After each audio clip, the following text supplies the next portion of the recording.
Me, my husband and my son, we were planning to visit the Madurai temple, and we were going, and it's like another half an hour we will reach, but that's when we met with this accident. That was a learning, like, okay, I should start moving fast, not depend on people. And actually, like, I was dependent on people that time, and the way they treat us actually make us hate life.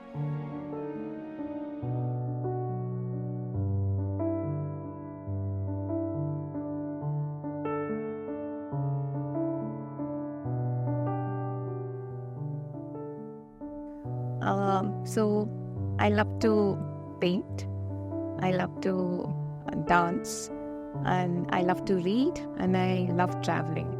So yeah.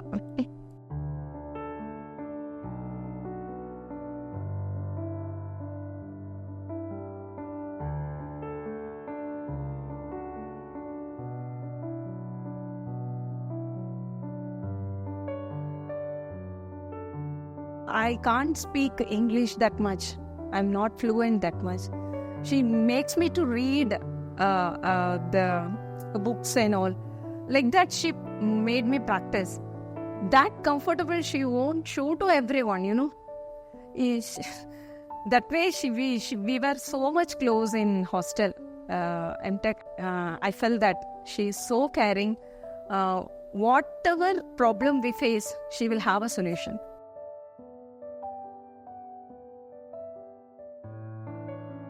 Like even she is working, she got the job.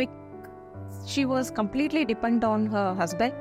I think they went for foreign trip for 2 years, right? After that, she had faced a lot issues. That issues and all she solved because he is so cool.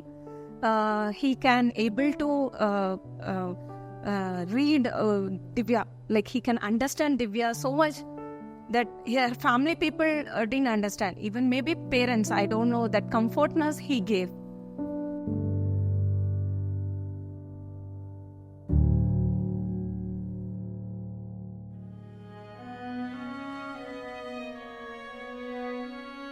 Me, my husband and my son, we were planning to visit the Madurai temple, and we were going, and it's like another half an hour we will reach, but that's when we met with this accident.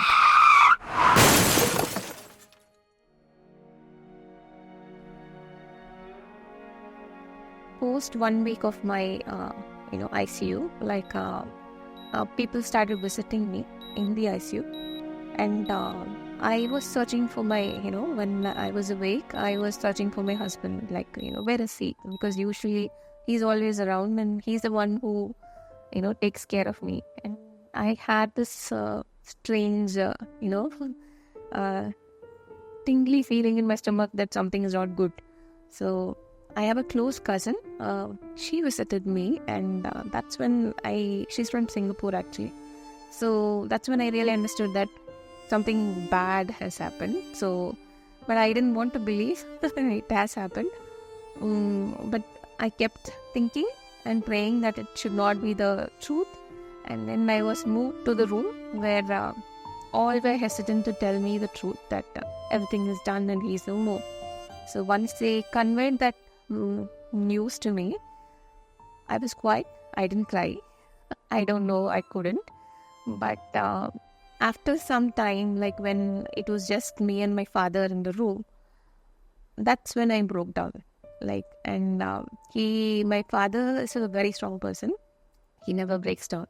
And I saw him cry for the 5th time, and he just held my hand and told, if at all anything could have happened, done to save him, we could have, but he passed on the spot and we couldn't save him.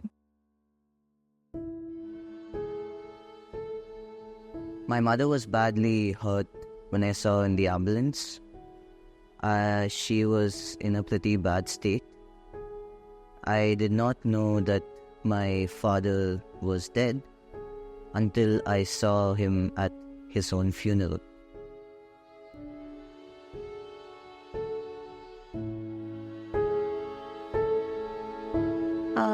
I actually survived with multiple fractures. So I have fractures in both my legs.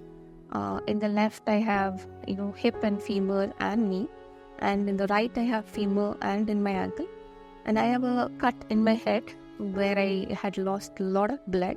And when I was taken to hospital, it was 0 pulse actually.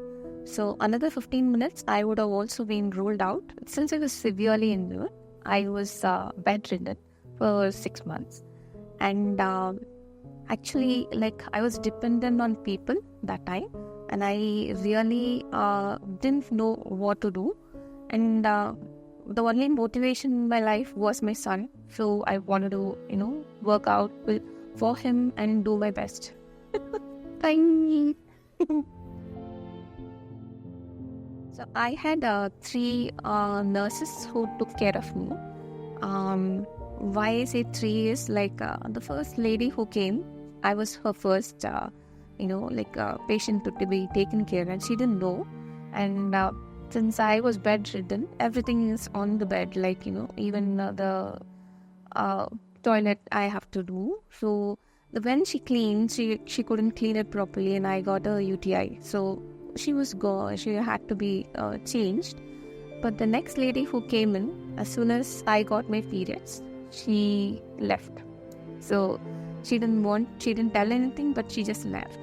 The third person, initially she was fine, but then she started being rude when I asked her to, or wake her up in the night for, passing urine. I'll be like, I want to help, and she will get angry. She'll be like, why don't you, do it early, and why are you disturbing me and all that.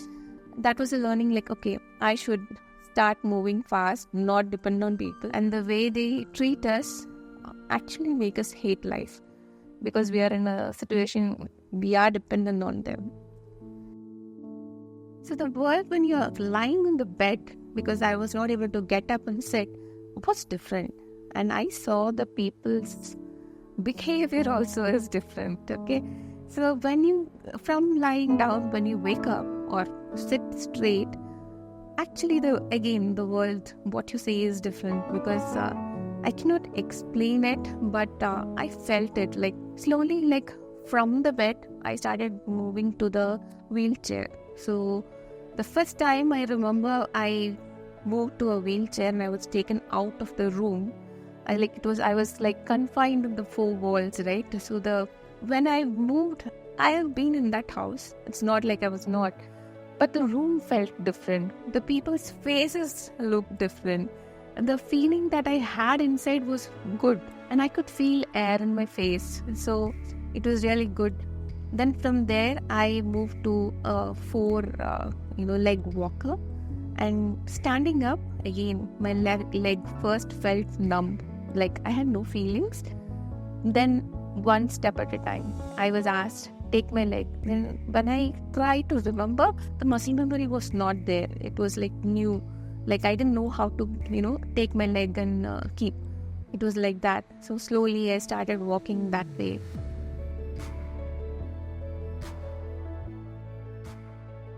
And then I moved to, the walker that has 1 hand. 1 leg. And that was also I was feeling more confident, because now that I'm not depending on a bigger support, but it was I was improving. So that also gave me happiness. And after that, I had to leave everything and walk. So when I was walking, my son used to tease me, I'll walk like a penguin, okay? Walking like a penguin. But for me, I'm walking proper. Swimming helped me a lot, and I improved my posture and walking style, and now I think I walk normal.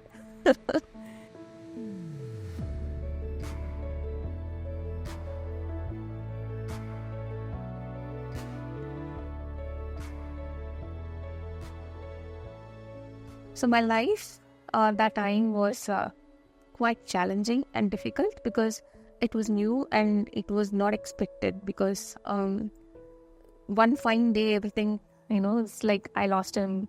I am crippled now. I didn't know what to do, and it was depressive. It was like not giving me assurance what to do next. I was completely lost because you was a person who was shadowed by my father, then it was my husband. So I didn't know how to live alone in this world. So that was a quite challenging thing.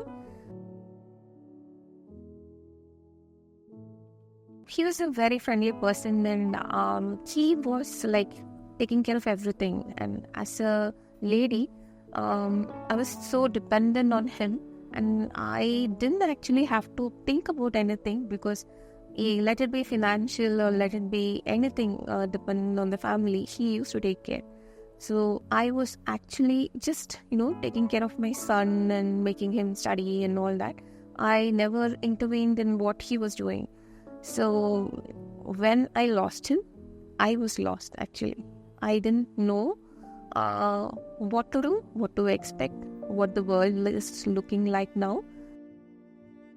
Because it was scary for me. I was in the situation where I didn't even know my net bank password, even ATM, I didn't know to use. And I don't know anything about IT filing. Financial any part, I had no clue. I didn't know driving, and I didn't know how to deal with for example, paying fees for my son's school, or booking an airplane, or buying something online. I didn't know anything. So it was a complete blindfolded and letting you in a jungle. It was the similar feeling that I had. I understood that I have to take steps, initiate and learn things. Then I started, calling up the bank and checking, that was my first call ever on this basis. And from there, I started learning and picking up things. So, yeah. So everything was learned from the scratch. So, yeah. I actually had to fight for my son. So I had to be courageous. I wanted to be there for him and not be the, a shy person or whatever it is. Now that it's only me for him. So I wanted to be resilient and fight for him and his rights and all that. And when, the struggle that we went through together, like me and my son, when he had the speech problem, it was very depressive. I have seen children being mean, adults being mean, telling that, or, tagging him with all kind of, diseases or whatever you call it. We had to work with him, and we did. And he started shining from there. So that kind of reminded me that if not me, nobody's going to be there for him. So after all this incident, when I started walking, we came back to Bangalore. It is a very big, it's a very big decision to take, be alone. The one thing I could able to say, even I told her personally, Divya, how could you manage being in Bangalore alone? That I even told, you need your mom support or dad support. But she told me a word like, I don't want to trouble them. And we came back to the home which we were in, and that's when we got time to be with each other with no one intervening. And that's when we started hugging and talking and crying, and it was a painful moment, but I'm happy that we did that and we knew each other's pain.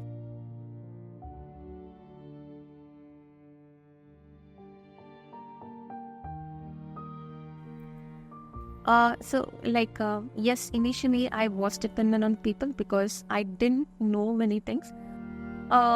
Slowly I started taking control, learning things.